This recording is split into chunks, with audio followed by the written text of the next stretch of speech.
indivisible, with liberty and justice for all.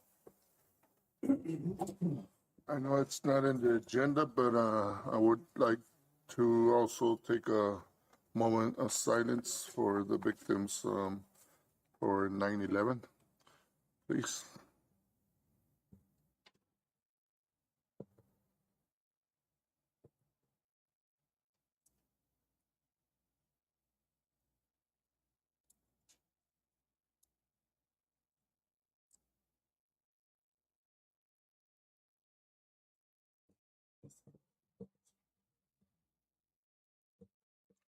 Thank you.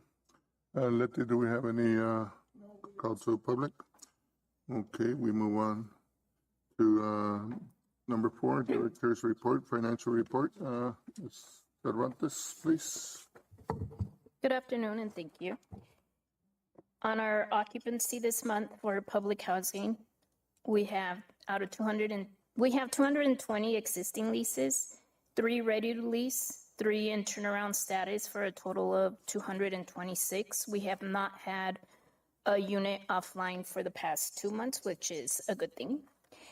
We've had 1 move-in, 2 move-outs, and 1 transfer.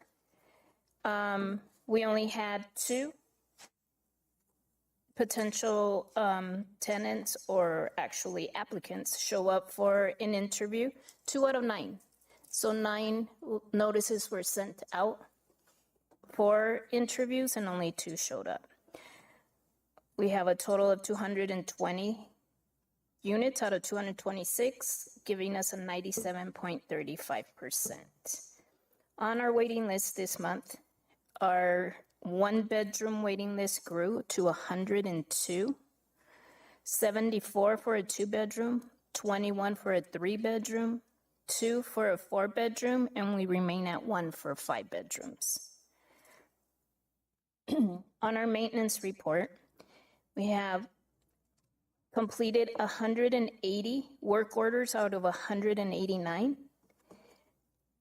They had 2 units in turnaround status. 1 was actually made ready, and we had 18 callbacks. Under Section 8, 177 housing choice vouchers, 156 executed vouchers. We have 4 on the street this month, 17 available for a total of 177. We had 0 move-ins. We had 1 move-out, and 1 out of 12 showed up for interviews. Our waiting list is at 36.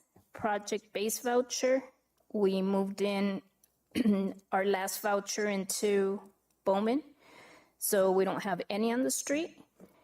We don't have any available for the total count of 20 vouchers. We have 17 on that waiting list. Stability vouchers, the same 5 that were given to us. We have 4 executed and the 1 that's poured out. We haven't seen a change there the past 4 or 5 months. On an emergency housing voucher, again, these are the ones that were not renewed after December. So we have 15 total. 11 were executed prior to the deadline, and 1 was poured out. Do we have any questions on our occupancy report or maintenance report? My main question is on the work orders. Is there a specific thing that jumped out that we went up to from 140, 150 to 189? We have an increase on that because we actually adjusted our software to where 1 work order will generate another one. So if we have our maintenance crew go out and they notice that housekeeping and or infestation is an issue, then they flag that, and that automatically will create another work order for those 2 areas. And that goes for current work orders. So when a maintenance worker is out, that happens. And when our inspector goes out with his inspections, he creates a work order for anything that fails. And on top of that, we're really coming down on the housekeeping. Okay, thank you. Anybody? Go ahead, Commissioner. Yes, Maritza, on the Section 8 voucher program, there's 17 vouchers available, and you only had one interview out of 12, so the people are not interested, or what? Exactly, they're not showing up for their interviews. On those, they were sent out mid to the end of the month. Therefore, some of those received a second notice, pushing them into September. So we're hoping that they show up for their second notice. But if not, all those 12 will be eliminated from our waiting list, and we move on to the last set of, 15, 17 on the waiting list? And how many days lead time do you give them? Like, 5 days to answer? We're giving them 2 weeks. How many? 2 weeks? 2 weeks? Wow, and they're not showing up? Mm-hmm. Oh, wow. Because I know there's well, that's public. Well, I'm sorry, Mr. Commissioner Bojorquez, it's 5 days notice for the first appointment. It's also followed up with a phone call. And then we reassign the second notice. So that ends up giving them 10 to 15 days if they don't show up. So do they know that if they don't show up, you drop them from The second notice, yes, yes. Okay. And they're supposed to let us know from the get-go as well if they receive it and they're not interested anymore. Some people just call and let us know that they're not interested. We have also had issues on in public housing, not in Section 8, where they come and they don't like the unit, and we're sorry, but this is what we have available. So if they don't like it, it's not like they could pick a certain property. They're automatically taken off if they deny or decline what we give. Is that still a problem, that there's not that many apartments available? Yes, it That is. part of the 17 available vouchers, there's not enough apartments? Or? Actually, the 17 available vouchers haven't been issued. So if we look on the street, so last month we had 19 available vouchers and we issued 4 of them.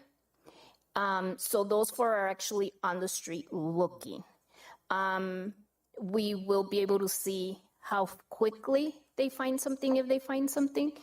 What was happening before is that they were coming in and requesting an extension, and even after the extension, they weren't finding anything, and that's how we accumulated the 19 again.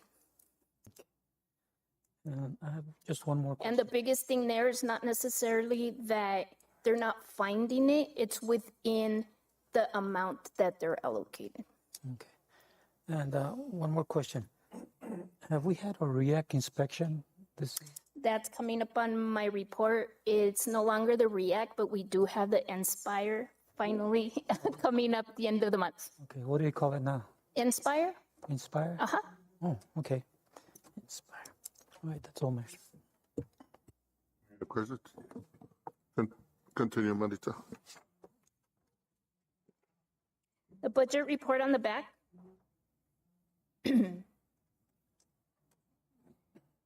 So ongoing, as of August 31st, our allocated funding was $1,655,670,000. Sorry, $1,655,670. And within our expenditures, do you want me to go down and read it, or just your total?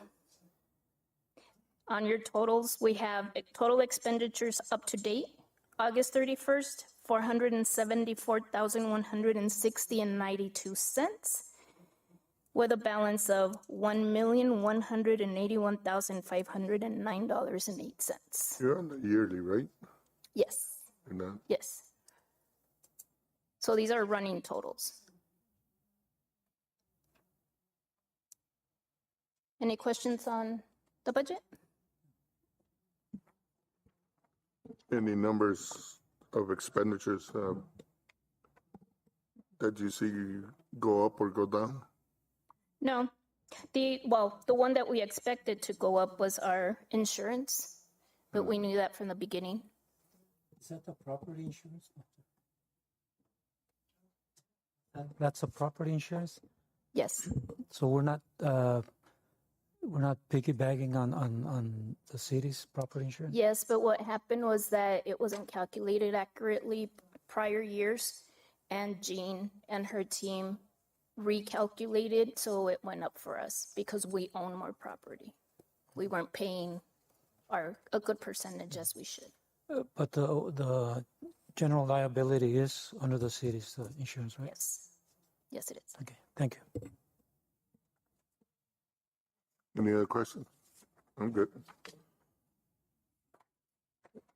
Anything else, Maritza? Yes, in addition to that, back in April, I brought up a discrepancy to your attention on the 2023 grant, and it was a major discrepancy. We were looking at $47,812 opposed to $747,802. And going back and forth between our actual field office, HUD headquarters, the Office of Public Housing Investments, and requesting information as to why, how, all kinds of unanswered questions for 5 months, we finally got our money on September 5th.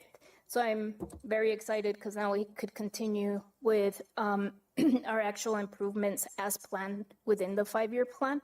So currently we have $747,802 to work with. Good job.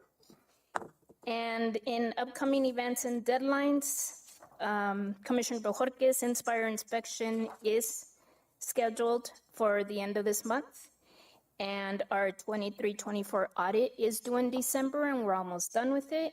And our 5-year plan is due in January, just as a heads up on big deadlines coming up. And the audit, it's due in December, right? The end of December, yes, sir. Okay. Going back to that 2023 grant, has any of this money been allocated or Obligated? I'm sorry. No, it hasn't, because we just got it. So what happened at first, there's questions about the penalties that we were going to include because of the fact that 2022 wasn't obligated in a timely fashion, but it wasn't. It should have only been 112 if that was the case. And it should have been from 2024 that we were penalized, not from 2023. So even going back and forth with that, it wasn't legit. So the actual justification as to why that money was removed, because it was there before, but why it was removed in February. So they actually removed it in February. There was no real answer. We have it now, and we have until February to obligate it. So we have to move, we have, and I actually asked the field office when all this does get fixed, will that be extended for us? And that's still in question. However, at this point, I really don't see that being an issue because we have the plan in front of us and we know what's next. So it shouldn't be an issue in obligating those funds in a timely fashion from here to February. So it was included in the 5-year plan anyhow, right? Yes. Okay. Yes. Right, thank you. Any other questions? Do we have a time limit to use those funds? Yes. 4 years?